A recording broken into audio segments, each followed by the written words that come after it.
नमस्कार दोस्तों। सबको प्रणाम, सबको राधे राधे और सबको मेरा नमस्कार। आप सब लोगों को पता है कि शिक्षा मंत्रालय ने जो है कोचिंग संस्थानों को लेकर के एक नई गाइडलाइन तैयार की है।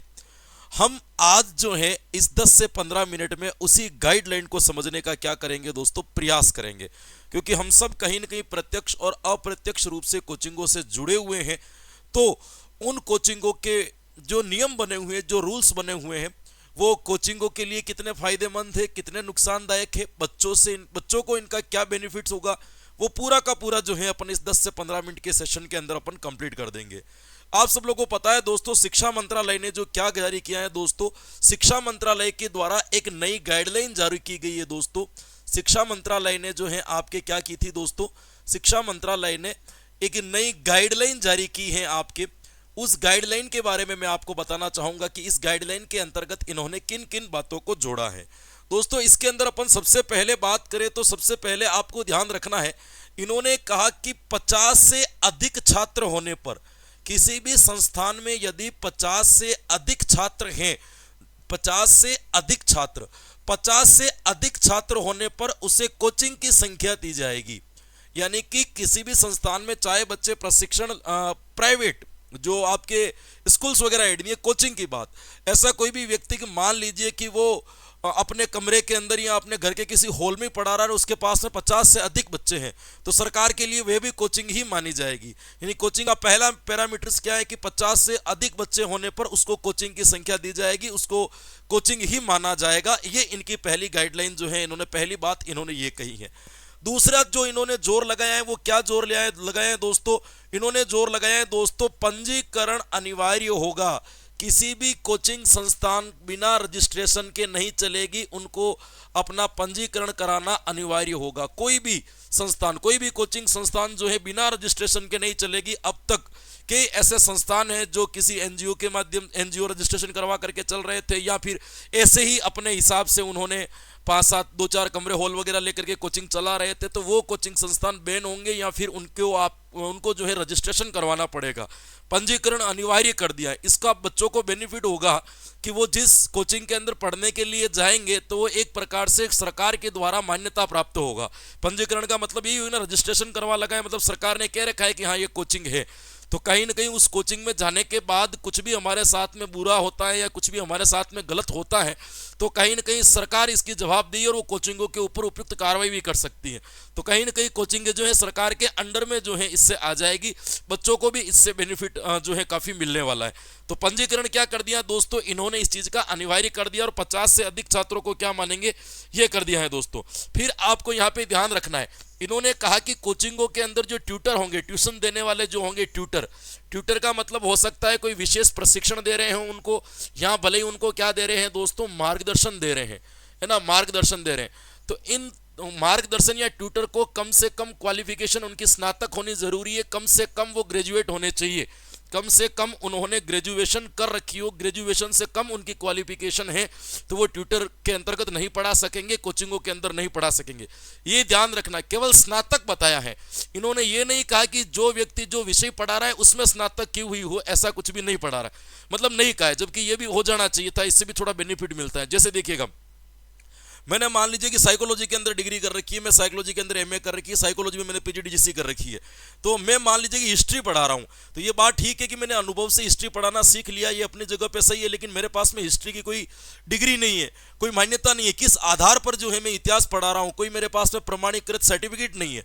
तो इन्होंने क्या किया कि सब्जेक्ट अनिवार्य नहीं किए कि कोई व्यक्ति आपने हिस्ट्री में एमए कर रखी है तो भी आप साइकोलॉजी पढ़ा सकते हो, हिस्ट्री में ग्रेजुएशन कर रखी है फिर भी साइकोलॉजी आप पढ़ा सकते हो, लेकिन ग्रेजुएशन कंप्लीट चाहिए। सब्जेक्ट को ऐड यहाँ पे नहीं किया, अगर हो जाता तो ये भी और बेहतरीन हो जाता कि कम से कम कोचिंग संस्थानों के अंतर्गत जो आपको शिक्षक मिलते हैं वो थोड़े क्वालिफाई मिलते हैं, है ना, डिग्री धारक जो है आपको वहाँ पे टीचर मिलते हैं। हिस्ट्री पढ़ा रहा है तो हिस्ट्री का विशेषज्ञ मिलता, ज्योग्राफी पढ़ा रहा है तो ज्योग्राफी के एक्सपर्ट मिलते, साइकोलॉजी पढ़ा रहे हैं तो साइकोलॉजी के आपको वहाँ पे एक्सपर्ट मिलते।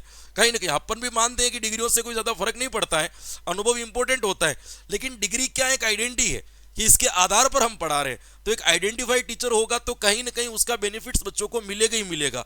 तो ये भी थोड़ी सी क्या होती है दोस्तों, होती है। तो एक चीज इन्होंने जोड़ दी कि ट्यूटर जो है वो कम से कम क्या होगा, आपके स्नातक होगा, ये चीज को इसको इन्होंने क्या कर दिया था इसके अंदर ऐड कर लिया दोस्तों।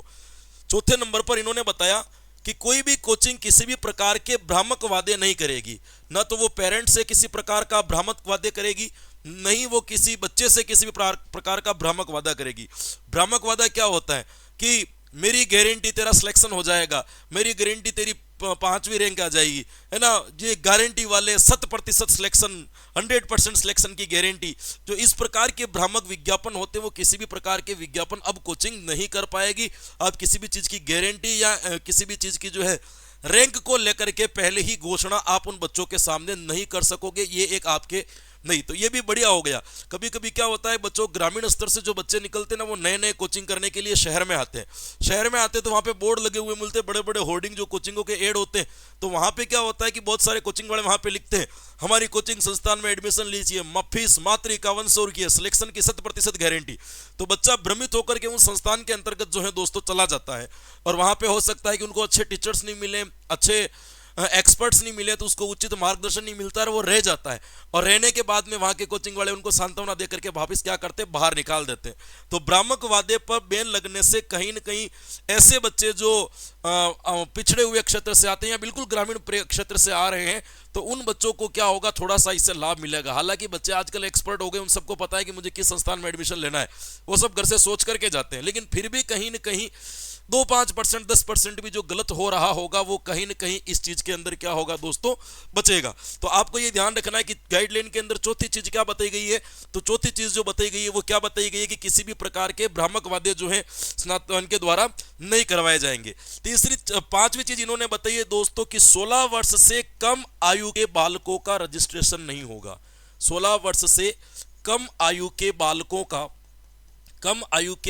का रजिस्ट्रेशन आप नहीं कर सकते।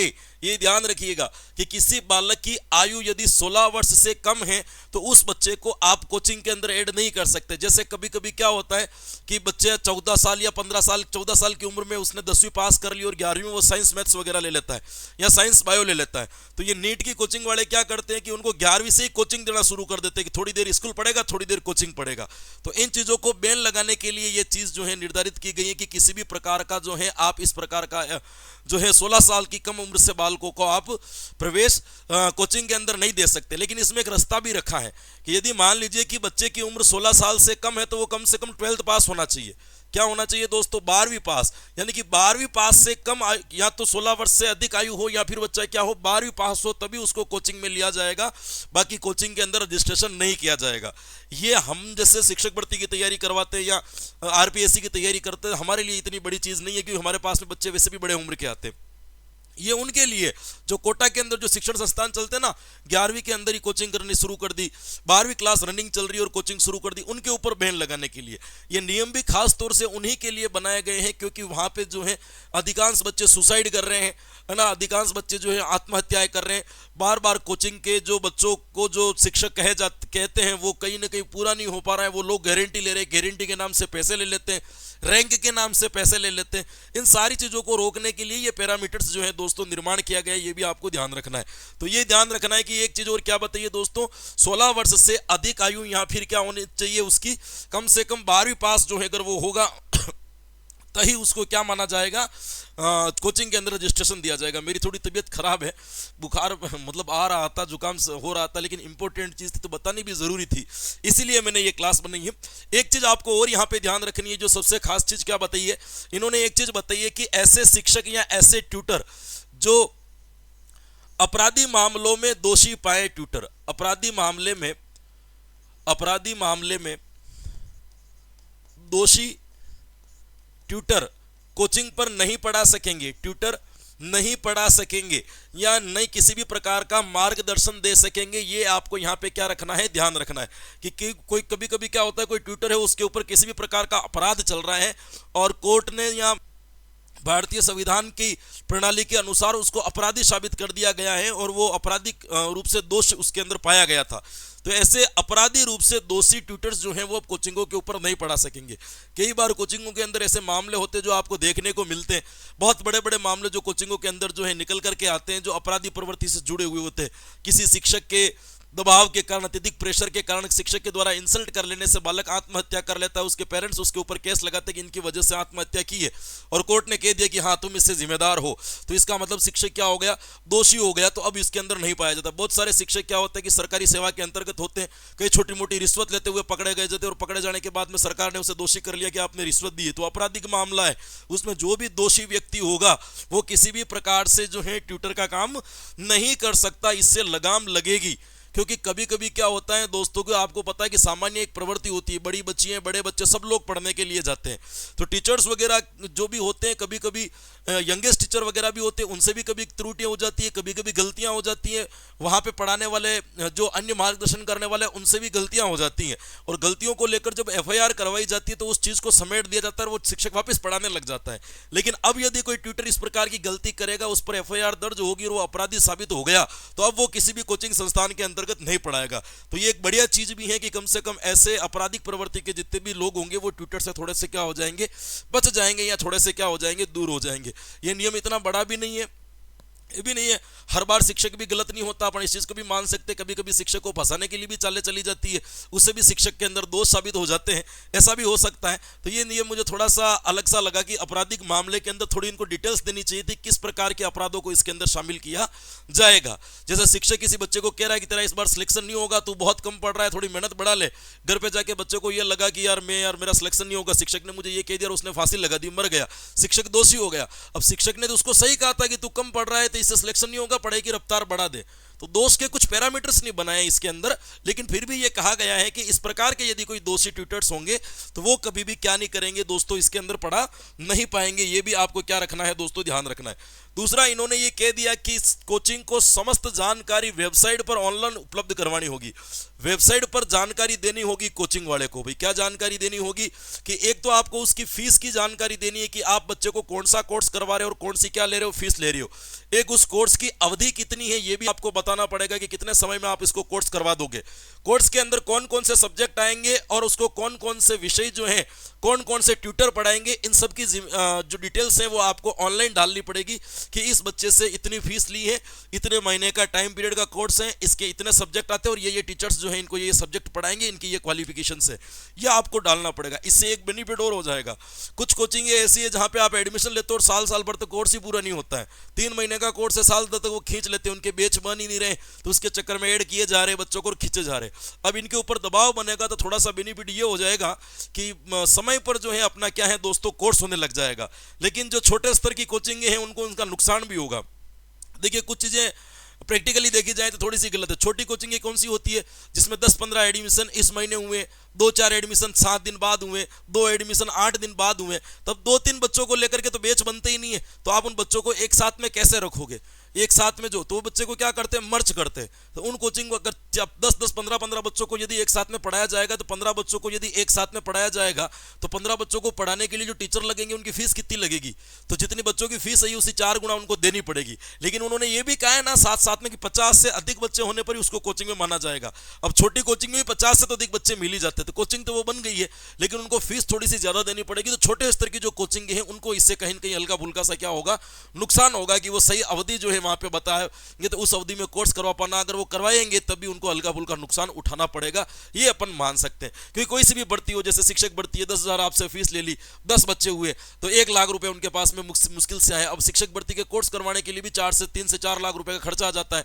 इतनी सब्जेक्ट होती है, साइकोलॉजी होती है, हिंदी होती है, संस्कृत होती है, जीके वाले पार्ट्स होते हैं, है ना, बहुत सारे सब्जेक्ट होते हैं। एक टीचर भी 50-50 हजार रुपए भी लेके जाए और 6 टीचर भी अगर आपके हों तो 3 लाख रुपए का खर्चा आ जाता है। तो कोचिंग थोड़ी सी नुकसान जा सकती है, इसमें कोचिंग वालों को थोड़ा नुकसान हो सकता है, लेकिन स्टूडेंट को यहाँ पे आपको बेनिफिट ही मिलेगा, स्टूडेंट को यहाँ पे किसी भी प्रकार का कोई नुकसान नहीं होगा। ये भी आपको क्या रखना है दोस्तों, ध्यान रखना है। उसके बाद में अपन बात करें दोस्तों, इन्होंने कहा था कि कोचिंग के अंतर्गत 5 घंटे का समय होगा। कोचिंग जो चलाई जाएगी वो प्रतिदिन कितने चलाई जाएगी दोस्तों, 5 घंटे चलाई जाएगी, जो न तो ज्यादा सुबह होनी चाहिए और न ही ज्यादा शाम को होनी चाहिए।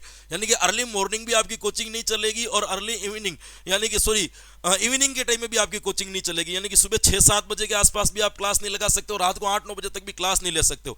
एक 9 से 4 या 9 से 5 का जो टाइम है, इसी बीच में हमें क्या लेनी पड़ेगी, क्लासें लेनी पड़ेगी। इसी चीज में आपको बच्चों को पढ़ाना है, इससे अधिक आप बच्चों का समय जो है वहां पे नहीं ले सकते हो, ये आपको ध्यान रखना है। अधिकतम समय जो बताया इन्होंने, कितने घंटे बताया कि 5 घंटे तक क्या ली जाएगी, आपके बच्चों के प्रतिदिन क्या ली जाएगी दोस्तों, क्लास ली जाएगी। ये आपको यहां पे ध्यान रखना है, जो बताया कि 5 घंटे तक जो है बच्चों की क्लास अधिकतम ली जाएगी, ये भी आपको ध्यान रखना है। प्रत्येक बच्चे को फीस की रसीद देनी अनिवार्य होगी। हर बच्चे को आपको फीस की रसीद देनी पड़ेगी कि इतनी फीस ली है। फीस रसीद को क्या कर दिया है, अनिवार्य कर दिया है। साथ साथ में इनको ये भी बताया कि कोई भी कोचिंग अपने नोट्स के पैसे अलग से नहीं लेगी। यदि आपने किसी भी बच्चे से नोट्स के पैसे अलग से नहीं लेगी, कि किसी भी कोचिंग वाले ने यदि आपसे एक बार फीस ले ली है तो उसके बाद में यदि वो नोट्स देने के आपसे पैसे मांगता है, क्लास टेस्ट के आपसे पैसे मांगता है, या किसी भी ई बुक के आपके पैसे मांगता है, किसी भी शिक्षण सहायक सामग्री के या किसी भी शिक्षण सामग्री के आप किसी अतिरिक्त पैसे मांगता है, तो वो अब अतिरिक्त पैसे नहीं मांग सकेगा। वो सारी चीजें किसके अंदर इंक्लूड होगी, फीस के अंदर ही इंक्लूड होगी। ये चीजें इनके अंदर और बता दी गई है कि आप टेस्ट वेस्ट के नाम से बच्चों को किसी भी प्रकार से जो है लूटमार नहीं कर सकते हो। ये भी आपको ध्यान रखना है। इसमें एक चीज और बताई कि विद्यार्थी यदि बीच में कोचिंग छोड़ देता है, विद्यार्थी क्या करेगा दोस्तों, बीच में कोचिंग छोड़ देता है, तो बीच में कोचिंग छोड़ देगा, तो बीच में कोचिंग छोड़ देता है तो उसे अनुपातिक फीस वापस दी जाएगी। अनुपातिक फीस, पूरी फीस नहीं दी जाएगी, ये भी ध्यान रखना। अनुपातिक फीस क्या की जाएगी, रिटर्न की जाएगी। अनुपातिक फीस का मतलब क्या होता है कि जैसे आपने 30,000 रुपए जो है 3 महीने के लिए जमा करवाए और 1 महीने तक आप पढ़े और 2 महीने के आप 1 महीने पढ़ने के बाद कहते हो मुझे यहाँ पे नहीं पढ़ना है, तो आपको 30,000 रुपए वापस नहीं मिलेंगे, बल्कि 20,000 रुपए आपको वापस मिल जाएंगे अनुपातिक फीस के अनुसार। तो अनुपातिक फीस वापस दी जाएगी। ये भी एक बढ़िया चीज हो गई। कभी कभी क्या होता है कि कुछ कोचिंगें क्या करती है कि डेमो की टीचर अलग रखती है और पढ़ाने की टीचर अलग रखती है। डेमो में महंगे महंगे टीचर बुलाती है, तो डेमो अच्छे अच्छे टीचर से दे देते हैं, बच्चे के अंदर लुभावना बना जाता है, बच्चे वहां पे एडमिशन ले लेते हैं और 15 दिन के बाद पता चलता है कि जो डेमो में आए थे टीचर वो तो पढ़ाने आ ही नहीं रहे। तो बच्चों को नुकसान होता है। तो बच्चा क्या कर सकता है, बीच में कोचिंग छोड़ सकता है, उसको ज्यादा नुकसान नहीं होगा। तो वो जिस दिन कोचिंग छोड़ेगा अनुपातिक हिसाब से उसकी फीस काट करके जो है दोस्तों दे दी जाएगी। तो बच्चों के लिए यह भी बेनिफिट हो गया कि अब जो है सारा का सारा डर जो है वो किसको बना रहेगा दोस्तों, ये इनके अंदर बना रहेगा। ये आपको ध्यान रखना है। तीसरी चीज इन्होंने और बताई कि निश्चित अवधि में कोर्स करवाना अनिवार्य होगा। एक निश्चित अवधि, प्रत्येक कोर्स की एक अवधि होगी। निश्चित अवधि में क्या करवाना होगा दोस्तों, आपको कोर्स करवाना अनिवार्य है। उसी टाइम पीरियड के अंदर अंदर अपने कोर्स को आपको क्या करना है, कंप्लीट करना है। ये रूल्स भी आपके एक नई गाइडलाइन के अंतर्गत जो है दोस्तों ऐड किया गया है। ये भी आपको ध्यान रखना है ना। फिर इनके लिए एक चीज और दिया गया है कि आपको स्कूल और कॉलेज के टाइम, कोई बच्चा यदि स्कूल या कॉलेज कर रहा है या स्कूल ही अपन ऐड कर लेते हैं, अपने लिए नियम है नहीं कि स्कूल टाइम पर कोचिंग नहीं चलेगी।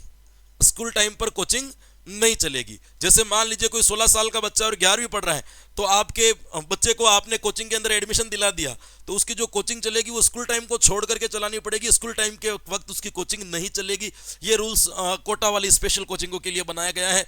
अपने जैसी सामान्य आरपीएससी की तैयारी करने वाली कोचिंगों के लिए ये रूल्स नहीं है। ये भी आपको क्या रखना है दोस्तों, ध्यान रखना है। बालकों पर अतिरिक्त दबाव नहीं बनाया जाएगा। बालक वह पढ़ने के लिए आते हैं, किसी भी प्रकार का अतिरिक्त दबाव नहीं बनाया जाएगा।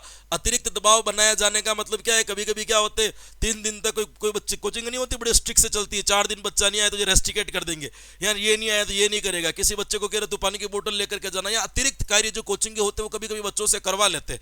तो अब कोई भी कोचिंग जो होगी बच्चों उस पर अतिरिक्त दबाव नहीं बनाएगी, यानी कि पढ़ाई जो चल रही है उसी के आधार पर बनाएगी। क्लास में जाकर के कोई फैकल्टी ऐसी बात नहीं करेगी कि बहुत कठिन है, परीक्षा नहीं हो सकती, वो नहीं।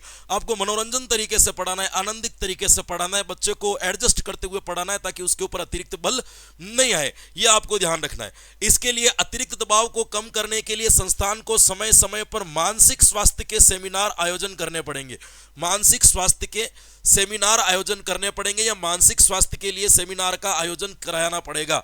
सेमिनार का आयोजन मानसिक स्वास्थ्य में क्या है, बच्चे टेंशन में न आ जाएं, बच्चे अवसाद में ना आ जाएं, बच्चे किसी भी प्रकार में डिप्रेशन में नहीं चले जाएं। इसके लिए एक साइकोलॉजिस्ट भी रखना पड़ेगा कोचिंग के अंतर्गत, है ना। ये रूल्स पहले भी आ चुका है कि एक साइकोलॉजिस्ट या मनोवैज्ञानिक जो है, मनोचिकित्सक है या मनोवैज्ञानिक है, उसको कोचिंग में रखना पड़ेगा ताकि बच्चे को जब भी उसकी जरूरत पड़े तो उसको उसकी काउंसलिंग करा दी जाए। ये चीज भी इसके अंदर क्या कर दी गई है मेरे दोस्तों, ऐड कर दी गई है। ये भी आपको क्या रखना है दोस्तों, ध्यान रखना है ना। इसके बाद अपन बात करें कि 2-3 रूल्स आपके इसके अंदर अतिरिक्त और बनाए गए हैं दोस्तों, उसके अपन में बात करते हैं दोस्तों। एक ये चीज और बनाई गई जो भी बच्चों के लिए बड़ी लाभकारी है कि बैच का विवरण देना पड़ेगा आपको। बैच का क्या देना पड़ेगा दोस्तों, बैच का विवरण। बैच का विवरण का मतलब है कि आपका जो बैच चालू हुआ है वो कौन सी तिथि को शुरू हुआ है और कौन सी तिथि को वो समाप्त होगा, इसका विवरण देना पड़ेगा। इसके बीच में आप बच्चों को ऐड नहीं कर सकते। मान लीजिए कि आपने कहा कि हमारा बैच 1 फरवरी को शुरू हुआ है और 1 जुलाई को कंप्लीट हो जाएगा, तो इस बीच में उस बैच में नए बच्चे को ऐड नहीं किया जाएगा, वही बैच कंटिन्यू होगा। क्योंकि कभी कभी क्या होता है कि चलते हुए बैच में नए बच्चों को ऐड कर लेते तो पुराने बच्चों का कोर्स कंप्लीट हो जाता है, नए बच्चों का रह जाता है, वो सर्कुलर चीज चलती है। तो इस सर्कुलर चीज को बंद करने के लिए भी ये संस्थान ने जो है दोस्तों, आपके सरकार ने ये नियम उठाए कि बैच का विवरण भी आपको क्या देना पड़ेगा, ऑनलाइन देना पड़ेगा। ये नई गाइडलाइन की चीज है दोस्तों। इसके बाद में अपन बात करें दोस्तों, बालकों के जो टेस्ट होंगे, बालकों के जो टेस्ट होते हैं या कोचिंग के अंदर जो मूल्यांकन वगैरह टेस्ट वगैरह होते हैं, तो इनका जो परिणाम है वो सार्वजनिक नहीं किया जाएगा। परिणाम क्या नहीं किया जाएगा दोस्तों, परिणाम सार्वजनिक नहीं किया जाएगा। किस बच्चे के टेस्ट में कितने नंबर आए ये नहीं बताया जाएगा। कभी कभी होता है ना कि क्लास के अंतर्गत आपने टेस्ट लिया, फर्स्ट रैंक इसके आई, उसको है ना अपने ट्रॉफी दे दी, तालियां बजवा दी उसके लिए। तो ये चीजें अब बंद हो जाएगी कि आप किसी भी प्रकार का टेस्ट या क्लास टेस्ट लेते हो तो उसका मूल्यांकन आप क्लास के अंतर्गत सार्वजनिक रूप से नहीं कर सकते हो, बोर्ड के ऊपर उसका रिजल्ट नहीं लगा सकते। यदि कोई इस नियमों का अवहेलना करता है, ये मोटे मोटे तौर पर मैंने आपको लगभग सारे नियम बता दिए, ऐसा कोई नियम नहीं है जो इसके अंदर छूट रहा हो। ये मैंने 1-2 नियम और भी हैं, जैसे सरकारी स्कूल के जो सरकारी कर्मचारी हैं वो अब ट्यूशन के अंतर्गत नहीं पढ़ा सकेंगे, क्योंकि अब इसके अंदर मार्गदर्शन को भी ऐड कर दिया गया। ये रूल्स RT 2009 के अंतर्गत भी है कि सरकारी सेवा में शिक्षक किसी भी प्रकार से प्राइवेट ट्यूशन नहीं ले सकते। लेकिन पहले एक ऑप्शन था, सेवा तो दे सकते हैं, सेवा कार्य तो कर सकते हैं, सेवा कार्य को हम मार्गदर्शन कहेंगे। तो इस बार इन्होंने इस चीज को ऐड कर लिया, लेकिन डिटेल्स नहीं दी गई। तो मैं ऐसा नहीं कहूंगा कि सरकारी शिक्षक जो है कोचिंगों में नहीं पढ़ा सकते, डिटेल्स कुछ भी नहीं है। तो एक लाइन के आधार पर हम इसको आइडेंटिफाई नहीं कर सकते कि इसका क्या है, इसकी पूरी की पूरा विवरण आएगा तो उसको अपन जो है और पढ़ेंगे। यदि कोई भी संस्थान इसका उल्लंघन करता है तो पहली बार में 25,000 रुपए जुर्माना, दूसरी बार में उसके ऊपर 1 लाख रुपए जुर्माना, और बार बार ऐसा करने पर उसके संस्थान की मान्यता भी रद्द कर दी जाएगी। यह भी नियम इसके अंदर ऐड किया गया है, यह ध्यान रखना है। तो बच्चों को बेनिफिट है ही है इससे। कोचिंगों को कहीं ना कहीं इस चीज से थोड़ा सा हल्का फुल्का क्या झेलना पड़ेगा, नुकसान झेलना पड़ेगा, क्योंकि हम खुद कोचिंग फील्ड से जुड़े हुए, तो हमें पता है कि ऐसा होता है कि संस्थानों को नुकसान झेलना पड़ेगा। लेकिन हमारे लिए भी बच्चे पहले हैं, बच्चे सब कुछ होते हैं, तो बच्चों के लिए बढ़िया हुए तो हम खुश हैं कि चलो बच्चों के लिए सब कुछ नियम जो बड़े हैं बढ़िया। ऑनलाइन ट्यूटर को इसके अंदर किसी प्रकार से ऐड नहीं किया गया है, क्योंकि ऑनलाइन जितने भी टीचर्स वगैरह होते हैं उनके लिए क्या पैरामीटर्स है, क्या रूल्स है, वो इसी के अंदर आएंगे या इसको अलग रखा जाएगा। उनके लिए अभी तक कुछ आई नहीं डिटेल्स, तो मैं आपको बता ही नहीं रहा हूँ आगे से कि क्या होगा और क्या नहीं होगा। तो ये थे आपके नए नियम्स और नई चीजें जो आपको करंट के हिसाब से भी याद रखनी हो तो रख सकते हो, या फिर जो है आपके व्यक्तिगत नॉलेज के आधार पे भी आप उसको याद रखना चाहो तो रख सकते हो। यकीनन ये क्लास आपको सेशन बहुत अच्छा लगेगा। ऐसे ही लॉजिकल और सेशन की संपूर्ण जानकारी के लिए आप हमारे चैनल से जुड़े हुए रहें। जब भी आपके हित की बात आएगी तो सबसे पहले आकर के हम खड़े होंगे और आपको पूरी की पूरी जानकारी देंगे। थैंक यू सो मच जुड़ने के लिए। राधे राधे एंड जय हिंद।